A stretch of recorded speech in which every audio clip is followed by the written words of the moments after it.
Uma boa tarde a todos, que Deus te abençoe, espero que você esteja bem. Estamos reunidos mais uma vez para compartilharmos a palavra do Senhor por meio dessa meditação e hoje eu quero falar a respeito da importância dos relacionamentos. Mas antes de ler o texto bíblico, que será utilizado para essa meditação, para essa reflexão, eu quero discorrer um pouco a respeito de um termo teológico, que é o termo pericorese, que é utilizado para explicar a relação que existe dentro da Trindade, entre Pai, Filho e Espírito Santo. Sabemos que esse não é um assunto fácil, nós sabemos que Deus existe dentro da Trindade, mas não é tão fácil para nós compreendermos como isso acontece. O mesmo aconteceu com um dos pais da igreja, João Damasceno, ali por volta do ano 700 depois de Cristo, quando ele estudava o Evangelho de João e tentava justamente compreender como se dá essa relação, como Pai, Filho e Espírito Santo são a mesma pessoa, mas ao mesmo tempo são diferentes, como eles se relacionam. E ele então utiliza o termo pericorese, que vem do grego, para explicar a relação de intimidade, amizade e interação entre as três pessoas da Trindade. O que esse termo significa? Se nós olharmos para a raiz da palavra, ela vai significar pouca coisa para a gente. Mas pericorese era uma brincadeira de criança, a brincadeira de roda. Talvez você já tenha brincado disso na sua infância. Então, pericorese era uma brincadeira onde uma das crianças estava no centro da roda e as demais crianças ficavam girando e cantando, dançando ao redor daquela que estava no centro. E de tempos em tempos, conforme o verso da música, as crianças trocavam de lugar, ou seja, outra criança assumia o centro e as demais estavam ali em volta cantando e brincando. Ou seja, sempre havia uma criança em evidência, mas essa criança estava interagindo com as demais e as demais com ela. Não havia competição, mas sim cooperação, conforme a música, elas trocavam ali de lugar. Isso reflete o modelo da Trindade, um modelo de amor, comunhão e respeito, porque nós podemos perceber que ao longo da revelação bíblica, há momentos nas escrituras em que há um destaque maior para a ação do Pai, há momentos em que há destaque maior para a ação do Filho, e há momentos em que as escrituras acabam lançando uma luz maior à ação do Espírito Santo. Mas os três estão sempre juntos, desde a criação do mundo, estão sempre trabalhando juntos, cooperando juntos, não em competição, mas em cooperação e amor, Uma relação de amor, comunhão e respeito. E esse é o modelo de Deus para os nossos relacionamentos. Há também uma pintura, na verdade um ícone da Igreja Ortodoxa Russa, que é muito interessante, eu gosto muito de contemplar essa figura, ela vai aparecer aí para vocês.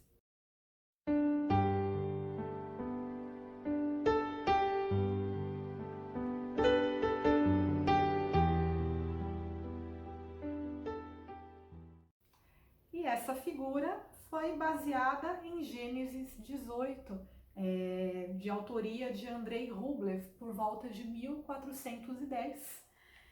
E é uma pintura cheia de símbolos, cheia de significados. A gente teria que ficar aí uma tarde toda falando a respeito de tudo que está dentro dessa pintura, mas você observando ela, você percebe muito bem a relação de amor, cumplicidade e comunhão entre as pessoas da Trindade. Por que eu estou falando tanto a respeito disso, do relacionamento de Deus dentro da Trindade? Porque Deus é um ser relacional. E como Ele nos fez a sua imagem e semelhança, Ele também nos fez para vivermos de maneira relacional, no relacionamento com Ele e no relacionamento com o nosso próximo. Ou seja, os relacionamentos são parte importante da nossa vida e são também fundamentais para a própria igreja. A igreja é chamada de corpo, uma comunidade, um edifício, onde cada pessoa tem o seu valor, onde cada pessoa tem o seu papel, o seu lugar, a sua importância. A dor do outro interfere na minha vida, né? Todos nós somos importantes e todos nós precisamos viver em cooperação e em amor. Esse é o desejo de Deus para as nossas vidas. Mas é claro que isso não é fácil. E há uma razão para isso, que é a entrada do pecado no mundo. O pecado, ele afetou, logicamente, todos os aspectos da nossa vida e o aspecto relacional foi um deles. A nossa comunhão com Deus foi prejudicada, mas não somente a nossa comunhão com Deus, mas a nossa comunhão com o próximo. E isso fica muito claro rapidamente ali nos primeiros capítulos de Gênesis, e eis o texto que eu quero ler e compartilhar com vocês, o texto de Gênesis no capítulo 4, nós vamos ler ali os 10 primeiros versículos, que fala da história trágica de dois irmãos, chamados Caim e Abel. Então me acompanhe nessa leitura. Coabitou o homem com Eva, sua mulher, e esta concebeu e deu à luz a Caim. Então disse: adquiri um varão com o auxílio do Senhor. Depois deu à luz a Abel, seu irmão. Abel foi pastor de ovelhas e Caim lavrador. Aconteceu que no fim de uns tempos trouxe Caim do fruto da terra uma oferta ao Senhor. Abel, por sua vez, trouxe das primícias do seu rebanho e da gordura deste.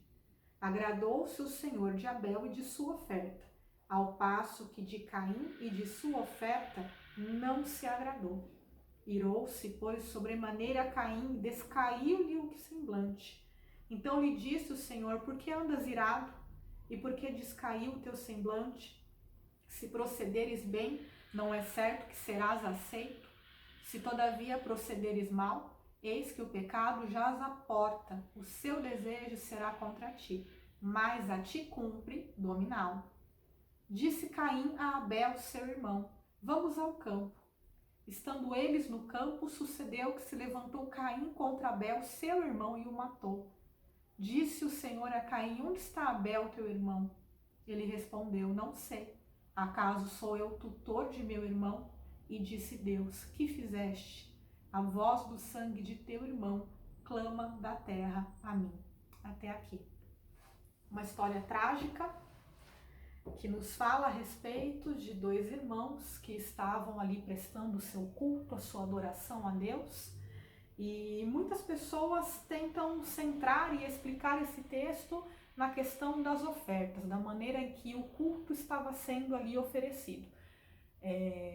O tipo da oferta que cada um ofereceu, mas eu entendo que como não havia um sistema sacrificial ainda estabelecido, creio que esse não era o ponto-chave, senão aquilo que estava no coração dos ofertantes, dos adoradores.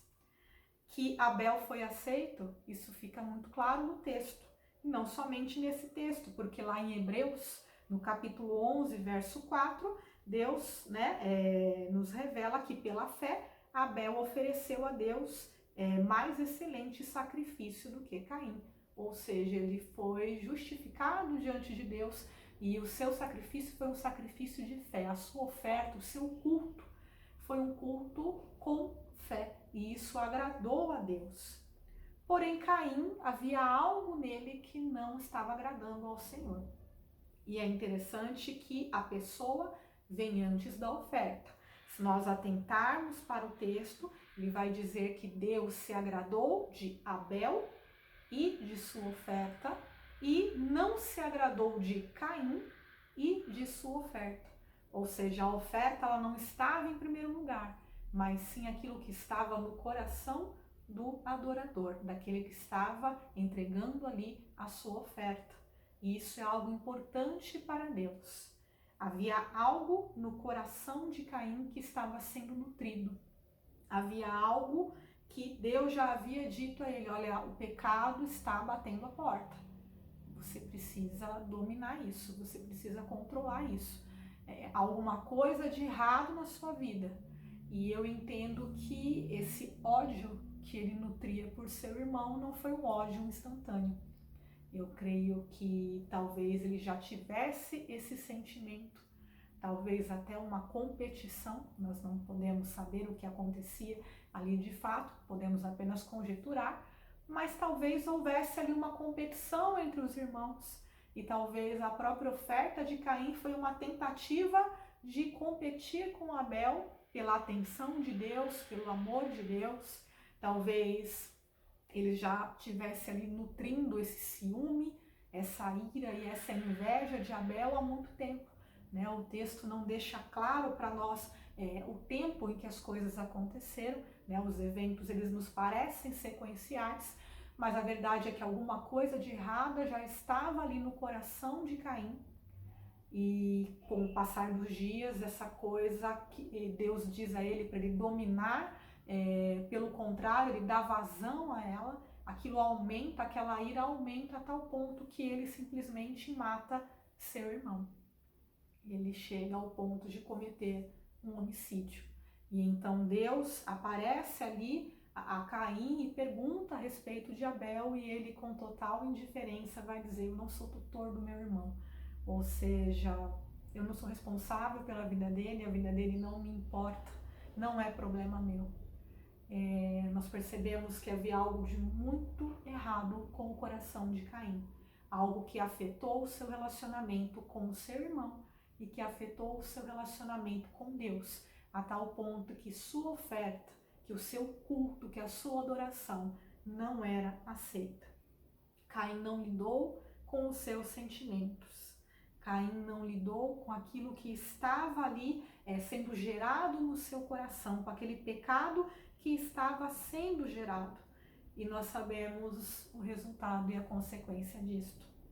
Lá na primeira carta do apóstolo João, no capítulo 3, versos 11 e 12, diz assim: porque esta é a mensagem que ouviste desde o princípio, que nos amemos uns aos outros, não como Caim, que era do maligno e matou a seu irmão. E por que causa o matou? Porque as suas obras eram más e as de seu irmão justas. Né? Então nós vemos claramente que havia um problema relacional, que havia um problema ali no coração de Caim, que o levou a matar o seu irmão, porque ele não conhecia o amor de Deus, ele não vivia o amor de Deus. E aqui o apóstolo João está dizendo que nos amemos uns aos outros, ou seja, um relacionamento saudável com Deus e com o nosso próximo é a base da nossa vida de adoração. A Bíblia vai nos dizer a respeito de muitas formas, de muitos textos a respeito disso, a respeito da importância desses relacionamentos, da importância de vivermos o amor de Deus, né, e de nutrirmos sentimentos ruins, de nutrirmos e darmos vazão a estes sentimentos, a estes pensamentos que podem se tornar em pecado. Né? Não estou dizendo que algum de nós aqui vai chegar ao ponto de matar o nosso irmão. Creio que não, claro que não. Mas nós podemos muitas vezes nutrir coisas na nossa mente, no nosso coração, né? Dissensões, invejas, iras, né? Sentimentos que não condizem com aquilo que Deus deseja de nós, com a imagem de Deus que está sendo restaurada em nós por Cristo Jesus. Lá em Efésios 4:26, a palavra nos diz: irai-vos e não pequeis, não se põe o sol sobre a vossa ira, né? Falando da importância de resolvermos as questões. Se Caim tivesse dado ouvido a isso, tivesse ali aplacado a sua ira no seu coração, né? Tivesse buscado a face de Deus, tivesse se reconciliado com o seu irmão, seja o que for que ele tivesse contra o seu irmão, muito provavelmente ele não teria chegado ao ponto de cometer um pecado tão terrível. A importância, né, de termos então esses relacionamentos está totalmente ligada à adoração, como nós dissemos ao longo de toda a Bíblia. Deus deixa claro que muito mais importante do que a forma de culto, do que aquilo que estava sendo sacrificado, do que a oferta, era aquilo que estava por trás, ou seja, a nossa vida e o nosso coração. Tanto que lá em Mateus, no capítulo 5, versos 23 e 24, Jesus vai dizer, né, que antes de você trazer o seu sacrifício ao altar, reconcilie-se com seu irmão. Se seu irmão tem algo contra você, reconcilie-se, né? Antes de adorar, antes de entregar a sua oferta, né? Isso deve ser resolvido. Quando falando ali, né, a respeito do perdão, Jesus, mais uma vez, vai falar a respeito daquela condicional, lá em Mateus 6, versos 14 e 15, pois se perdoarem as ofensas uns dos outros, o Pai Celestial também lhes perdoará. Ou seja, a importância do perdão, né, como uma forma de restaurar os relacionamentos. É o perdão que nos capacita a restaurar relacionamentos, né? Muitas vezes nós precisamos perdoar atitudes que nos ofendem e precisamos pedir perdão também. Às vezes nós guardamos coisas no nosso coração que a pessoa que talvez nem tenha consciência. Talvez você já tenha ofendido alguém sem perceber que você fez isso. Já aconteceu comigo. E de repente a pessoa está chateada com aquela situação e você nem fez de forma proposital. Talvez você já tenha se ofendido com alguma atitude minha e eu talvez já tenha me magoado com alguma atitude sua. Mas a Bíblia nos ensina a lidarmos com isso por meio do perdão, por meio do amor, compreendendo, se colocando no lugar do outro. Essa é a chave para nós vivermos relacionamentos saudáveis entre o próximo, com o próximo e com Deus. A palavra do Senhor também nos diz que quem ama a Deus e não ama seu irmão é mentiroso, né? Porque é por meio da vida do nosso irmão que nós somos aperfeiçoados.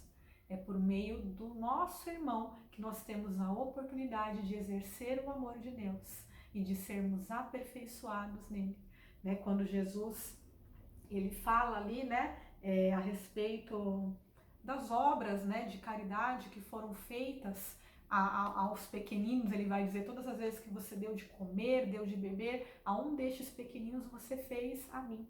Então tudo aquilo que nós fazemos ao nosso próximo, seja de bom ou de ruim, isso reflete no nosso relacionamento com Deus. Por isso precisamos olhar com muita seriedade, porque é no próximo que Deus se revela às nossas vidas e que nós temos a oportunidade de sermos um instrumento de Deus e imagem de Deus na vida do próximo. Um dos textos que gerou então essa reflexão do termo pericorese é o texto que está lá em João 17, 20 e 21, onde Jesus diz: minha oração não é apenas por eles, rogo também por aqueles que crerão em mim por meio da mensagem deles, para que todos sejam um, Pai, como tu está em mim e eu em ti, que eles também estejam em nós, para que o mundo creia que tu me enviaste. Esse texto nos fala do relacionamento perfeito que há entre pai e filho, um relacionamento de comunhão, um relacionamento de unidade, onde Jesus ele vai dizer: como eu estou em ti e tu está em mim. E o desejo dele é que nós também façamos parte disso, que nós também sejamos um com ele, como na brincadeira de roda, como na pericorese. Nós somos convidados a viver um relacionamento de amor, um relacionamento saudável com Deus e com o nosso próximo, que aliás é o primeiro e maior de todos os mandamentos: amar a Deus sobre todas as coisas e amar ao próximo. Que nós possamos viver essa verdade, porque a nossa adoração, o nosso culto, aquilo que nós oferecemos a Deus, se estiver desprovido destas coisas, torna-se apenas religiosidade. E Deus não procura religiosos no sentido pejorativo da palavra, mas ele procura adoradores. Que nós possamos, como ele, né, por meio dele, por meio do amor que é o próprio Deus, que nos é derramado em nossos corações por meio do Espírito e que foi vivenciado e ensinado por Jesus, nós possamos viver relacionamentos saudáveis para a glória de Deus. Amém? Que Deus nos capacite a viver em perfeita comunhão e desfrutar das bênçãos que existem nos relacionamentos. Vamos orar então neste momento? Senhor, nós te agradecemos por tua palavra, te agradecemos por quem tu és, Te agradecemos porque Tu és um Deus de amor, Tu és um Deus de relacionamento, um Deus que deseja se relacionar conosco e que quer restaurar em nós a habilidade, a capacidade de nos relacionarmos contigo, com o nosso próximo, e é somente por meio de Jesus que nós temos essa capacidade. É por meio do Espírito Santo que em nós habita. Então nos capacita, Senhor, sonda os nossos corações e que não sejamos a semelhança de Caim, que nutria sentimentos, que nutria ali dentro do seu coração coisas não resolvidas com relação ao seu irmão, com relação ao seu próximo, que isso não haja de maneira nenhuma nos nossos corações, que não exista nada disso em nossas vidas, que isso seja transformado pelo poder do amor, pelo poder do perdão, para que possamos experimentar a vida de comunhão com o Senhor, com a Tua palavra, com o nosso próximo, e possamos viver o verdadeiro amor de Deus. Abençoa a cada um que está ouvindo essa mensagem. Cuida de nós, Senhor, neste momento difícil. Dá-nos, Senhor, sabedoria, discernimento e todo o cuidado que nós precisamos ter nestes tempos, mas confiando que Tu és o Senhor, é aquele que nos guarda, é aquele que nos protege, é aquele que nos ampara e que o Senhor está no controle de todas as coisas. Nós Te louvamos, nós Te adoramos e é em nome do Senhor Jesus que nós oramos. Amém. Que Deus te abençoe seu dia, abençoe sua semana e permaneça firme aí na presença do Senhor e na palavra do Senhor. Amém.